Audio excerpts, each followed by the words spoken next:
General ওয়াকারকে যদি সরানো হয়, আমি একটা জিনিস জানি, বিএনপির যত লাফালাফি তার 4 ভাগের 3.5 ভাগ বন্ধ হয়ে যাবে ওয়াকারকে যদি ওখান থেকে সরানো হয়। ওয়াকারকে যদি সরানো হয়, চুপ্পু উইল বিকাম এ মাইস।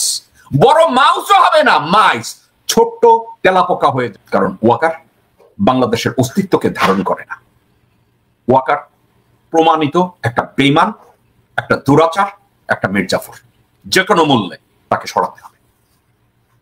ওয়াকারকে যদি বের করে দেওয়া যায়, ডক্টর ইউনূসের বিরুদ্ধে সমগ্র আন্দোলন বন্ধ হয়ে যাবে। চুপ্পুকে যদি লাথি মেরে বের করে দেওয়া হয়, সবকিছু অফ হয়ে যাবে।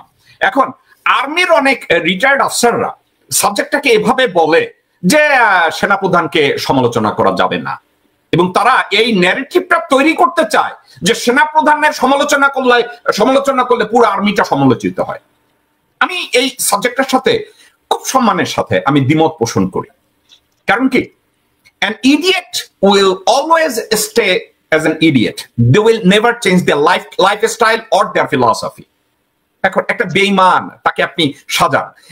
মির্জাফরকে যদি পলাশির যুদ্ধের পরে বলা হইতো যে ওকে তোমার সব গুনাখাতা মাফ করে দিছি, তোমাকে এখন সিরাজউদ্দৌলার বন্দনা করো, বাংলা, বিহার, উড়িষ্যার স্বাধীনতা নিয়ে কথা বলো, আপনারা আমার কাছ থেকে লিখে নেন। কুলদীপ নায়ার বলেছে যে ওই মির্জাফর আবারও মির্জাফর হইতো, ওই মির্জাফরের পরিবর্তন হইতো না।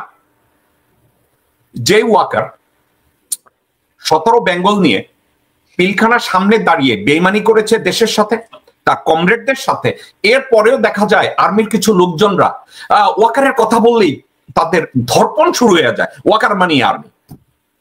তো আমি বুঝি না আসলে সাবজেক্টটা কি, আর্মির ভিতরে এই ধরনের কোনো ইমামতি আছে কিনা, আমার ধারণা নাই।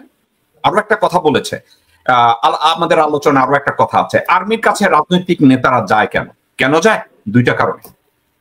তাদের কাছে বন্দুক আছে, আর ওই বন্দুকের পাশে যদি ভারতের সাপোর্ট থাকে তাইলে তো আর কথাই নাই। এখন যায় কারা? গোরখুত কাব্বাসের মতো লোকজনরা যায়। যায় কারা? মির্জা ফাকের মতো লোকজনরা যায়। যায় কারা? সালাউদ্দিনের মতো বেঈমানরা যায়। তারা যায়। কিন্তু একজন নীতিবান মানুষ, একজন ইমাম, সে তো বলবে no no no no no, this is a greater organisation and army has a responsibility to protect the existence of our country. তারা সেটা বলে না, বলতে তারা পারে না, তারাও ওই লোভের মধ্যে ডুবে যায়। তো একটা জিনিস ডিসাইড করতে হবে, সেটা কি? আর্মির একজন জেনারেল যখন সেনাপ্রধান তাকে নিযুক্তি দেওয়া হয়, কর্নেল মুদাচ্ছির খুব সুন্দর করে বলেছে যে আল্লাহ যাকে সুযোগ দেন, ওই সুযোগের সদ্ব্যবহারটা যখন করে জনগণের স্বার্থে এবং দেশের স্বার্থে, আল্লাহ তাকে সাহায্য করেন। আর কেউ যদি ওখানে পাওয়ার গ্র্যাবিং এর মধ্যে নিজেকে ভাসিয়ে দেন, আল্লাহ ওই তার এই ক্ষমতাটাকে আর দীর্ঘায়িত করে না। এখন এটার জন্য হয়তো সময় নেয়। জেনারেল সিসি এখনো জীবিত আছে না? হোসনি মোবারক জীবিত ছিল না বেইমানি করার পরেও? আছে তো। শুধু তারা না, আপনারা যদি অনেক যে পৃথিবীতে তাকান, অনেক জায়গায় এ ধরনের উদাহরণ আপনারা অহরহ দেখবেন। আমি ঠান্ডা মাথায় এতটুকু বলি, বাংলাদেশের 1971 সালের 16 ডিসেম্বর থেকে আজ অবধি বাংলাদেশের সেনাবাহিনীর একজন অফিসারকে যদি আমরা সেলুট দিয়ে বলি ওনার উসিলায় একটা দেশের স্ট্রাকচার তৈরি হয়েছে, পাশাপাশি আমরা বলবো 2 জন সেনাবাহিনীর অফিসার এবং পাশাপাশি আরো কয়েকজন সেনা প্রধান সেনাবাহিনীর মাথায় জাস্ট গু মেখে দিয়েছে, এবং এই গু মাখাদের দলে জেনারেল ওয়াকারও একজন, জেনারেল আজিজ একজন, জেনারেল শফি একজন, এ ধরনের লোকজনরা আছে। এরা এই জেনারেল সাহেবরা নিজেদের বিবেক দিয়ে এই অর্গানাইজেশনটাকে ঠিক মতো লিড করে না, ইনস্টিটিউশনটাকে লিড করে না। তারা অন্যের চাওয়া পাওয়াকে মূল্যায়ন করেছে। সাবজেক্টটা নিয়ে আমি ঘন্টার পর ঘন্টা কথা বলতে পারি, তো এটা নিয়ে এই মুহূর্তে আর কথা বলার আমি প্রয়োজন মনে করছি না। তাহলে ডক্টর মোহাম্মদ ইউনূস এই মুহূর্তে কি করতে পারেন? আপনারা আমাকে যাই মনে করেন, আমি কেন যেন ডক্টর মুজিব এবং ডক্টর মাসুদের কথাটাকে অত্যন্ত বেশি মূল্যায়ন করি। ডক্টর মাসুদের অ্যাগ্রেসিভ এই কথাটাকে এজন্য মূল্যায়ন করি, উনি বলেছেন let's fire general Waker and appoint someone as an army chief, declare it. দেখি ওয়াকারের পক্ষে কতজন জেনারেল রিভোল্ট করে। আমি ডক্টর ওয়াকারের পক্ষে, ডক্টর মাসুদের পক্ষে, কারণ ডক্টর মাসুদের কথাটাকে আমি যদি এভাবে মূল্যায়ন করি, জেনারেল ওয়াকার চারিদিকে ষড়যন্ত্র করে 10 মিনিটের মধ্যে আর্মির ইউনিফর্মে ওখানে দরবারে হাজির হতে বলে, দেখাচ্ছে পুরো আর্মি ওনার পিছনে। It's a conspiracy.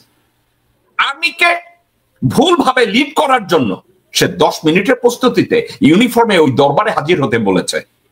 পৃথিবীকে দেখাতে চাচ্ছে যে পুরো আর্মির সাপোর্ট তার প্রতি আছে। তো আসলে তো পুরো আর্মির সাপোর্ট তার কাছে নাই। সিপাহি থেকে শুরু করে লেফটেন্যান্ট কর্নেল পর্যন্ত যদি দেখা হয়, probably 3 to 4% support Walker has. কিন্তু অন্য 96 to 97% আর্মি ইউনিফর্মের লোকজনরা ওয়াকারের they don't give a shit।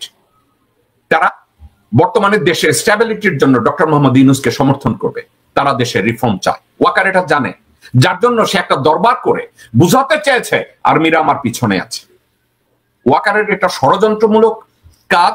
তো এক্ষেত্রে ডক্টর মোহাম্মদ ইউনূসের কথা, আমরা যে ডক্টর মোহাম্মদ ইউনূসকে বলবো যে ডক্টর মাসুদ যে সাজেশনটা দিয়েছে এটাই নেন, আমি এই কথাটা বলবো না, কিন্তু এতটুকু বলতে পারি উনি একজন বিজ্ঞ মানুষ। উনি এই টালমাটাল অবস্থায় কি সিদ্ধান্ত নেবেন এই ইমার্জেন্সিতে, এটা ডক্টর ইউনূস উনি নিজেই ভালো জানেন। উনি আমার বা ডক্টর মাসুদ বা ডক্টর মুজিবের কথার উপরে সিদ্ধান্ত নেবেন আমি এটা মনে করি না, বাট উনি সিদ্ধান্ত নিবেন। আমরা শুধু ওনার কাছ থেকে বলবো যে sir you have to become decisive এই মুহূর্তে, কারণ এই সাবজেক্টটাকে আর ইগনোর করা যায় না। একটা কারণে ইগনোর করা যায় না, ওয়াকার যে স্ট্রিংটা টান দিয়েছে এখানে আলোচনার আর আমি কোনো জায়গা দেখি না। এজন্য জায়গা দেখি না কারণ একই দেশে আপনি সরকার প্রধান এবং আপনার অথরিটিকে চ্যালেঞ্জ করে দুইজন ব্যক্তি বাংলাদেশের 3 দিকে টানাহেঁচড়া করবে এবং ভারতের সাথে কোঅপারেট করবে, আমি মনে করি না এভাবে একটা দেশের সরকার ব্যবস্থা চলতে পারে। Therefore, আপনি যদি কাউকে আর্মি চিফ হিসাবে অ্যাপয়েন্ট করেন, এটা যদি আপনি ডিক্লেয়ার করে দেন এবং ওয়াকারের চাকরি যদি পররাষ্ট্র মন্ত্রণালয়ের উপরে ন্যস্ত করে দেন, এরপরে ওয়াকারের কথায় আর কোনো লোক রাস্তায় বেরোবে না, ইভেন দেন গ্যারিজনেও গিয়ে দাঁড়াবে না। এখন আপনি এটাকে কিভাবে হ্যান্ডেল করবেন এটা আপনি ভালো জানেন। পাশাপাশি আরো একটা কথা, জেনারেল ওয়াকারকে যদি সরানো হয়, আমি একটা জিনিস জানি, বিএনপির যত লাফালাফি তার 4 ভাগের 3.5 ভাগ বন্ধ হয়ে যাবে ওয়াকারকে যদি ওখান থেকে সরানো হয়। ওয়াকারকে যদি সরানো হয়, চুপ্পু উইল বিকাম এ মাইস। বড় মাউসও হবে না, মাইস, ছোট্ট তেলাপোকা হয়ে যাবে চুপ্পু। এবং যত আন্দোলন হয় আন্দোলনগুলো আর থাকবে না। এই ওয়াকারের জন্য ছাত্রলীগ আন্দোলন করার সাহস পেয়েছে।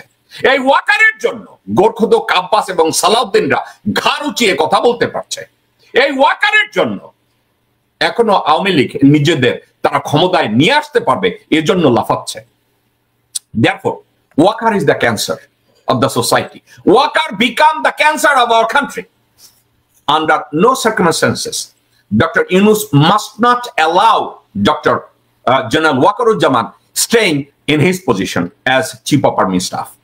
আমি বলবো শুধু ওয়াকারকে না, নেভাল চিফ এবং এয়ার চিফ এই 3 জনকে রিমুভ করা হোক অনতি বিলম্বে এবং 3 জনের চাকরি পররাষ্ট্র মন্ত্রণালয়তে ন্যস্ত করা হোক।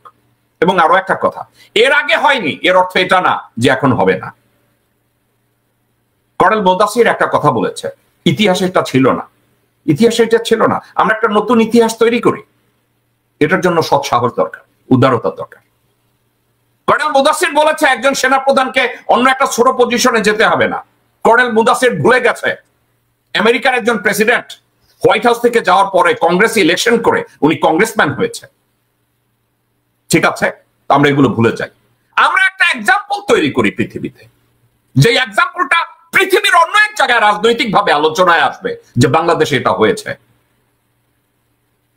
আমরা যদি এই এক্সাম্পলটা বাংলাদেশের ক্ষেত্রে তৈরি করি, ওয়াকারের ক্ষেত্রে আমরা যদি এটা তৈরি করি, তাহলে একটা জিনিস হবে, এর ভবিষ্যতে কোনোদিন কোন সেনা প্রধান ওয়াকারের মতো আচরণ করবে না, এরশাদের মতো আচরণ করবে না, নাসিমের মতো আচরণ করবে না। আরো একটা কথা, সবার মাইন্ড রিডিং তো আর ঠিক না। এই মাইন্ড রিডিং করতে গিয়ে আমার একার সিদ্ধান্তটাই সিদ্ধান্ত এবং এজন্যই তাকে ওপেন স্লেট দেওয়া হবে। সেক্ষেত্রে কেন যেন মনে হয় আমাদের সরকার এক্ষেত্রে ফেল করবে। আমি চিন্তা করতে পারি ওয়াকার খুব ধার্মিক, সেটা তার ব্যক্তি, ওয়াকার খুব ধার্মিক। আপনি একজন মানুষের বিশ্বাসের জন্য যদি একটা দেশ ধ্বংস হয়ে যায়, একটা বিশ্বাসের জন্য যদি একটা সমাজ নষ্ট হয়ে যায়, একটা বিশ্বাসের জন্য যদি দেশের সার্বভৌমত্ব কলঙ্কিত হয়, সেক্ষেত্রে আমি বেনিফিট অফ দ্য ডাউট শুধু জেনারেল ওয়াকার না, ওয়াকারের জায়গায় যদি আমার বাবা যান থাকতেন এবং অন্য কেউ থাকতেন, আমি বলতাম যে তাদেরকে রিমুভ করা হোক উইদাউট এ ডাউট। জেনারেল ওয়াকারকে যারা গ্লোরিফাই করছেন, জেনারেল ওয়াকারকে যারা পুরো আর্মি হিসাবে দাবি করছেন, তারা দেশের শত্রু। জেনারেল ওয়াকারকে যারা দেশের সশস্ত্র বাহিনীর নেতা মনে করছেন এবং মনে করেন তারা পুরো আর্মি, তারা বোকার স্বর্গে বাস করছেন। কারণ একটা বেঈমান will always stay as a বেঈমান। মির্জাফর যতবারই তাকে সুযোগ দেয়া হোক, he is going to play the same role as Mir Jafar. Wakeruzzaman 2009 সালের 25শে ফেব্রুয়ারি মির্জাফরের রোল প্লে করেছে। আর্মিতে সেনাপ্রধান হয়ে সে আয়নাঘর প্রতিষ্ঠা এবং এটার কন্টিনিউয়েন্স তার লিডারশিপের মধ্যে হয়েছে। আর্মিকে দিয়ে জনগণের বুকে গুলি করিয়েছে, গণহত্যা চালিয়েছে এবং ডক্টর মোহাম্মদ ইউনূস যাতে আয়নাঘরে যেতে না পারে সর্বান্তকরণে সে চেষ্টা করেছে। এখন আমরা বলবো না, আমি ওনার নামটা নিতে চাই না, না ওনার বিরুদ্ধচারণ করতে চাই না, ওনারা সবাই ভদ্রলোক, কিন্তু আমাদের দেশে এই ভদ্রতা আর এখন আর কোনো জায়গা নেই। আমাদেরকে একটু ডিসিসিভ হতে হবে, আমাদেরকে সামনে এগিয়ে নিয়ে যেতে হবে। আর যেই বেঈমানরা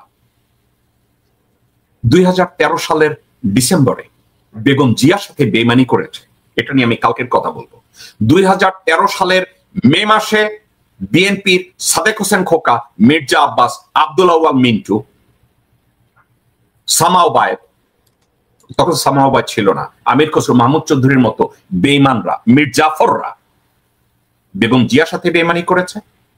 এবং 2013 সালের 29শে ডিসেম্বর গোরখুদক আব্বাস পুরা সাদেক হোসেন খোকা সহ, আমির খসরু মাহমুদ সহ, আব্দুল আউয়াল মিন্টু সহ বেগম জিয়ার পিঠে ছুরিকাঘাত করেছে। এসব বেঈমানরা ওয়াকারের সাথে গিয়ে পার্টি করে, প্রণয় ভার্মার সাথে পার্টি করে, হর্ষবর্ধন শ্রীংলার সাথে পার্টি করে এবং একজন সেনাপ্রধান, সিটিং সেনাপ্রধান ক্রিমিনালদেরকে সেনানিবাসে আশ্রয় দেওয়ার পরে বলে আমি মানবতা দেখিয়েছি। ওয়েল, আপনি যদি এত মানবতা দেখান, ইন্দুরে কবর থেকে বাইক করে আপনি একটু মানবতা দেখান। সুব্রত বাইনকে সেনাপ্রধানের চেয়ারের বা বাসায় নিয়ে তাদেরকে একটু বসান। একই কাজ তো করছেন আপনি হাসিনাকে পার করে দিয়ে। মানবতা দেখানোর আর জায়গা খুঁজে পান না, তাই না? বিএনপির সব মির্জাফররা মির্জাফর ওয়াকারকে পছন্দ করে। বিএনপির এবং অন্যান্য দলের মির্জাফররা ওয়াকারের মতো চরিত্রকে পছন্দ করে, যারা ওয়াকারকে সামাজিকভাবে, পেশাগতভাবে এখনো রক্ষা করার জন্য পায়তারা করেন এবং নিজেদের মুখের কথা নষ্ট করেন।